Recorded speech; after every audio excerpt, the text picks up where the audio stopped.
Hello guys, আজকে হচ্ছে মে মাসের 24 তারিখ, ইয়ানি 24 মে। আজকের এই দিনে কাজী নজরুল ইসলাম জন্মগ্রহণ করেছিলেন।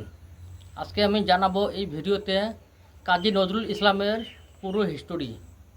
আপনারা ভিডিওটি স্কিপ না করে ফুল ভিডিও দেখুন, জানতে পারবেন অনেক কিছু।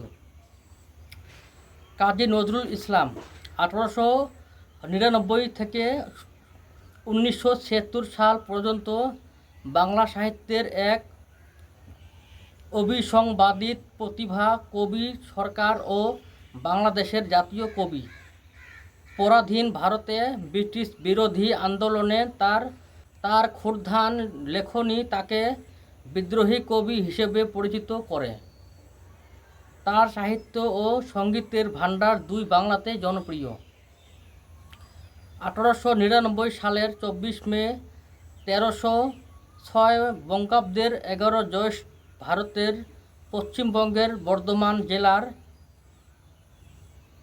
আসানসোলের চুরুলিয়া গ্রামে তিনি জন্মগ্রহণ করেন।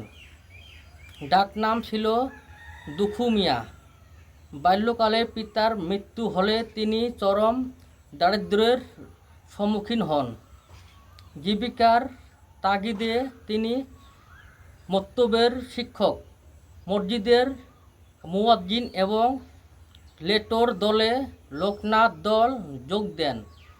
পরবর্তীতে 1917 সালে তিনি ব্রিটিশ ভারতীয় সেনাবাহিনীতে বাঙালি পল্টনে যোগ দেন এবং করাচিতে অবস্থানকালে সাহিত্য চর্চা শুরু করেন। তো গাইস, আপনারা এখনও যদি আমার চ্যানেলটি সাবস্ক্রাইব করেন নাই, সাবস্ক্রাইব করে পাশে থাকার বেল আইকনটি বাজিয়ে দিবেন, যাতে আমি যখনই এরকম ভিডিও আপলোড করি সবার প্রথমে আপনার কাছে চলে যায়। আর যদি অলরেডি আমার চ্যানেলটি সাবস্ক্রাইব করে রেখেছেন তাহলে অসংখ্য ধন্যবাদ। সেনাবাহিনী থেকে ফিরে এসে 1922 সালে বিখ্যাত কবিতা বিদ্রোহী প্রকাশিত হয়, যা তাকে অমূল জনপ্রিয়তা এনে দেয়। তার সৃষ্টির মধ্যে রয়েছে অগ্নিবনা, বিশ্বেরবাসী, দোলন চাপা, সাম্যবাদী উপন্যাস, বাঁধন, হারা, মৃত্যু, ক্ষুধা, কুহিলিখা। সঙ্গীত প্রায় 4000 গানের স্রষ্টা, যা নজরুল গীতি নামে সুপরিচিত। তিনি তার লেখার মধ্যে মানবতা এবং শোষিত মানুষের অধিকারের কথা তুলে ধরেন। তিনি শুধু কলম দিয়ে নন, প্রত্যক্ষভাবে রাজনৈতিক ও সাংবাদিকতার মাধ্যমে সাম্রাজ্যবাদের বিরোধিতা করেন।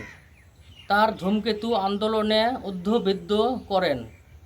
এই সবের জন্য তাকে কারাবরণও করতে হয়। তিনি মাত্র 43 বছর বয়সে 1942 সালে তিনি এক জটিল রোগে আক্রান্ত হয়। বাকশক্তি, স্মৃতিশক্তি হারিয়ে ফেলেন।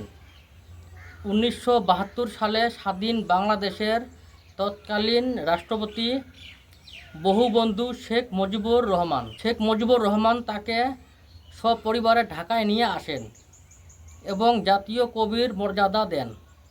1976 সালে 29 আগস্ট তিনি ঢাকায় শেষ নিঃশ্বাস ত্যাগ করেন এবং ঢাকা বিশ্ববিদ্যালয়ের কেন্দ্র মসজিদ প্রাঙ্গণে তাকে সমাহিত করা হয়। বন্ধুরা, এই ছিল কাজী নজরুল ইসলামের হিস্টোরি। আপনাদের যদি ভালো লাগে কমেন্টে জানাবেন, আর আমার যদি কোনো ভুল হয়ে থাকে ক্ষমা করবেন। এতক্ষণ আমার ভিডিও দেখার জন্য অসংখ্য ধন্যবাদ। যদি ভিডিওটি ভালো লাগে লাইক, কমেন্ট, শেয়ার করবেন।